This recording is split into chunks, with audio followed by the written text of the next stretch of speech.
In the wild heart of the concrete jungle, Madison Square Garden, emerges another spectacle of raw, unadulterated combat.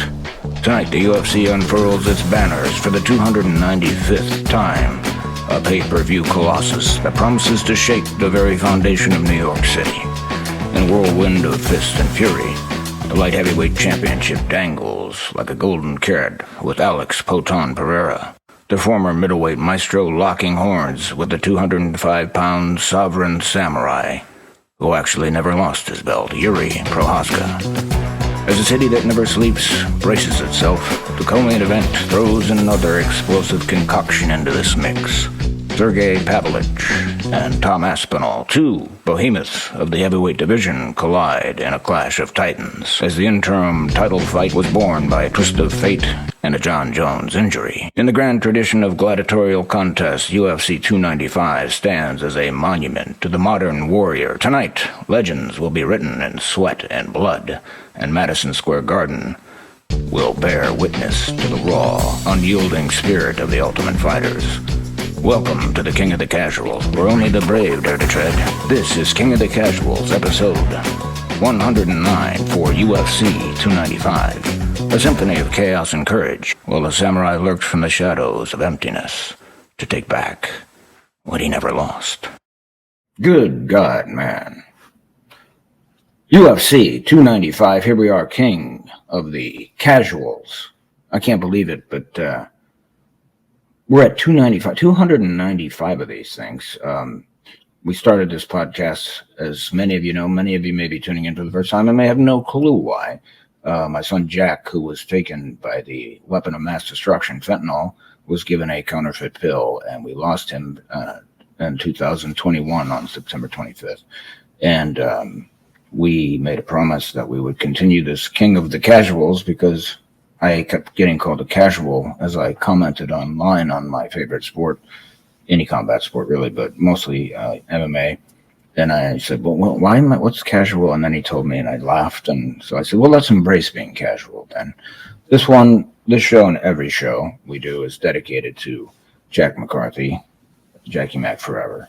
And with that, I can't wait to talk about the fights because I think this is the best card of the year. So with that, I'm going to bring in the one and the only, one of the Bruise brothers from the West Coast in Colorado, Mr. Casual, Nate Lee. Hey, guys. How are you, man? I'm doing great. Excited for this card. Oh, my God, yes. It's like I haven't I woke up with butterflies. That's how you know you're a dork, when you wake up and to the thought of other people's actually, like I'm not fighting. Yeah. Why should I have butterflies? But I'm nervous for Mackenzie Dern. I'm nervous for, which one of those guys in the co-main event is going to knock out the other, because all it takes is like a flick of the finger at that size. Absolutely. And I'm just excited to see. We're going to talk about these fights, and we can prognosticate all the time about what we think is going to happen. Pontificate, if you will. Yeah, pontificate. And it just, you never know what's going to happen. And obviously, I for a long time, if you've watched this or listened to this podcast, I've loved Izzy. I've loved all, Usman. I've loved all these guys, but we always love, we have a great love for Usman. We have to give him our hearts because he took a picture with Jack and then took his time to comment on that picture and say, what a nice kid. Great meeting you.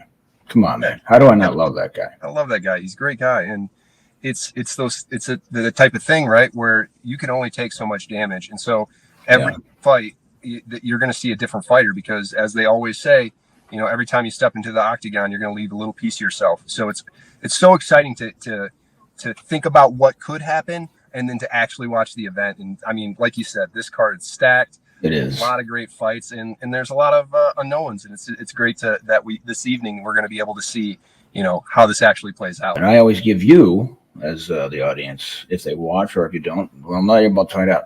I let you take over, and usually we have Jake and sometimes Josh, who is the crazy one that wears cowboy boots on a tube top. Yeah. He's a wild man, that one. You never He's know. funny. Greatest line of all time. You know, I don't know a lot about these two fighters, but this Rosenstrack guy, he's got Strack in his name, so I'm going with him. Yeah, he's freaking hilarious. Well, let's talk about it. Let's talk about this card. So let's play a little bit of a game here. All right. You have the right nerd. I happen to know not and there's what 600 fighters on me, but I know more than I should. Yeah, but what I'd like to do is I want you to convince me which fighter in the first two fights should win the fight, and then I'll go from there. All right, let's do it. Okay, so first fight, Diego Lopez versus Pat Sabatini. See, this is a hard one because Pat Sabatini's got a better record, right? All right. And he is a more known to me. I mean, Diego Lopez has kind of got what's his record? Like he's lost quite a few times. Seems like a very salty record, 22-6. Well, it's not that bad. But it depends on he hasn't fought though. Like I mean, I think Conor McGregor has 6 losses now. Yeah. But they were to champions.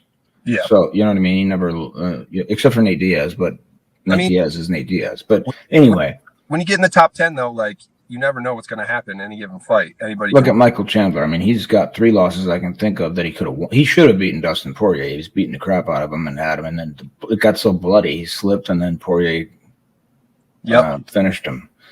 Anyway, I'm going to tell you that in this fight, I have to go with the more well-known fella in Pat Sabatini. Yeah, and I mean he's the favorite. It looks like at -120. Yeah, which is that's not that much. That's almost a pick 'em. But I'm going to go with Pat Sabatini because I think he's a little bit more aggressive, and I think he has more experience with higher level guys. Okay. Yeah. All right. I'll put $5 on him. All right. What's next? On the next fight is Matt Frivola versus. Oh, this is going to be a rough one for me. Benoit Saint Denis. Benoit Saint Denis. Denis. Okay. I think so because he's French, so it could be. But I know Benoit is how you pronounce the, or it could be Benet. Let's be honest. I don't know what I'm talking about either, but I'm pretty sure it's Benoit Saint Denis. Anyway, Frivola and Benoit. Let's see. So Benoit calls himself the god of war. Kind of reminds me of Yoel Romero, the soldier of God. I love you, Michael Bisping. I love you. The savages, Joe. They're savages. So back to Benoit and Frivola. Gosh, I think Frivola has a who's the favorite in the odds? Because I usually don't care about the odds. Benet. Yeah. Benoit. He's more aggressive, and he's got a really nice split of both TKOs and submissions, so he's got a full game.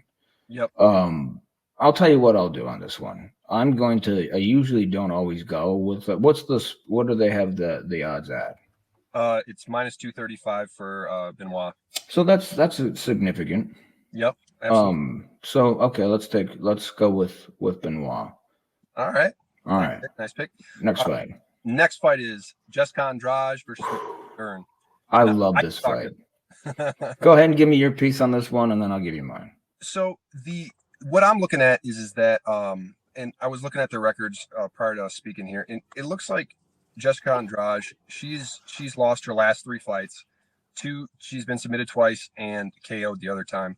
And so just looking at what the recent fights have looked like, I mean, Jessica Andrade can knock out anyone, right? Like if she touches some men. Yeah, she can knock out anyone, and even with a power bomb, she can knock people out. So, don't talk about Rose Namajunas like that. I know. I love Rose. Rose and Claudia Gadelha are my 2 favorite female fighters. And it's not because they're both pretty. It's also because they're both spiritual. And like Claudia Gadelha is probably going to end up being a host on something. She's become very, she's just really charming anyway. And we're unraveling from talking about the fight. But since you mentioned power bombed, I think of that time. I thought Rose was dead. Yeah, that was a ridiculous knockout. Came back and beat her, though. It reminds me of the Rampage Jackson one in Pride. Yeah. But Mackenzie Dern, she's shown over her last several fights that she can stand there and bang. And then if she gets you to the ground, it's going to be a real problem. Every time she gets someone to the ground, it looks like a freaking jiu-jitsu clinic. So I'm gonna go with Mackenzie Dern on this one. I think she gets her to the ground and submits her. I agree. I think Jessica Andrade. We were talking earlier about. I don't think she has too much damage in her head. Maybe though. I mean, look at Brett Favre played football, and the doctor told him. Brett Favre said, "I only had 4 concussions that I can remember," and the doctor said, "Let me tell you something. You had over 1,000." I mean, just being in this game for that long, your brain's gonna be taking a lot of damage. I mean, in the gym, in the octagon, you're constantly taking concussions and subconcussions, and those will add up. Yep. Yeah. So I'm agreeing with you. I think Mackenzie Dern has enough power if she lands to knock out Jessica Andrade as well. Now Jessica Andrade absolutely has enough power to knock out Mackenzie Dern.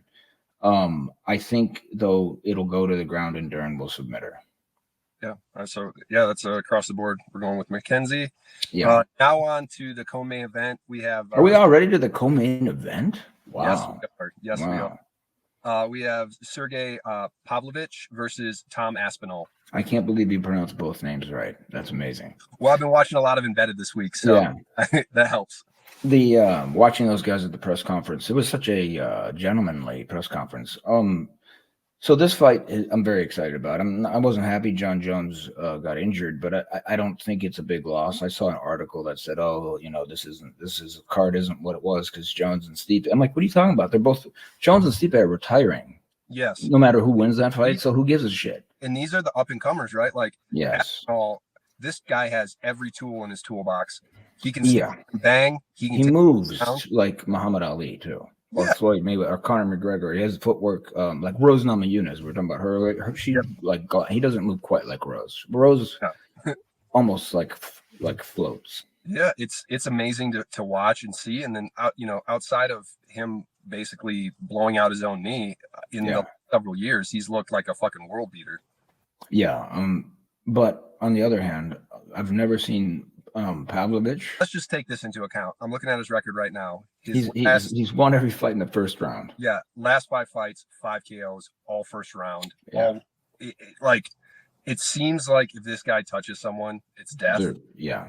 No, he's more of a boxer, but when he hits you, it's over. I don't know who to pick here based on my gut instinct tells me that Aspinall is going to win this fight, but Pavlovich is one of those guys that just seems so stoic and scary, and I think he's so strong it may be hard to get him to the ground for, even though Aspinall's a superior jiu-jitsu player. I think, anyway, Bisbane never gives anybody a compliment, ever, even his own children. And he gives this guy huge props. I think he knows what he's talking about. I'm going to go with Tom Aspinall. Yeah, I love Tom Aspinall. God, it's just Pavlovich is so scary, man. Like all it takes is one punch. A little Fedor-like. Yeah, it's scary. But with muscles. Yeah, exactly.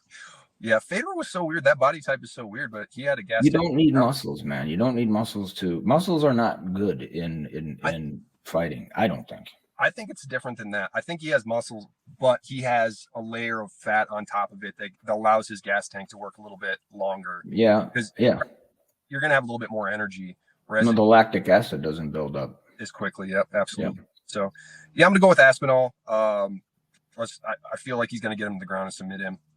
But wouldn't be surprised if Sergey touches him and he gets knocked out.